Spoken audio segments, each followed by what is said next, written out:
আলোক সক্রিয়তা পরিমাপক যন্ত্রের নাম কি? পোলারিমিটার। সঠিক অ্যান্সার হচ্ছে পোলারিমিটার। নেক্সট হচ্ছে অ্যামাইডের কার্যকরী মূলক নিচের কোনটি? 4 নাম্বার অপশনে যে কার্যকরী মূলকটা এটা কিসের, এটাও কমেন্ট করতে আমাদেরকে ভুলবেন না। নিচের কোনটি নিউক্লিওফাইল? আপনাকে একটু করে বলি, নিউক্লিয়াসের প্রতি যাদের আকর্ষণ বেশি আমরা তাদেরকে নিউক্লিওফাইল বলি। যাদের হচ্ছে লোন পেয়ার বা মুক্ত জুটি ইলেকট্রন যুক্ত যে যৌগগুলো আছে এদেরকে আমরা নিউক্লিওফাইল বলি। এরপর হচ্ছে ফ্রিয়ন 12 এর সংকেত নিচের কোনটি? এগুলা বের করার একটা শর্টকাট আছে, আমি আপনাদেরকে ডেসক্রিপশন বক্সে লিংক দিয়ে দিব বা এর ছোট্ট একটা ভিডিও আছে, এটা আপনারা দেখে নেবেন, তাহলে এই টাইপের কোশ্চেনগুলো ইজিলি সলভ করতে পারবেন।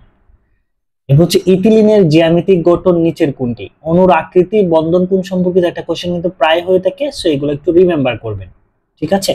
আর এরকম ছোট ছোট শর্ট ভিডিও পাওয়ার জন্য আমাদের সঙ্গেই থাকবেন।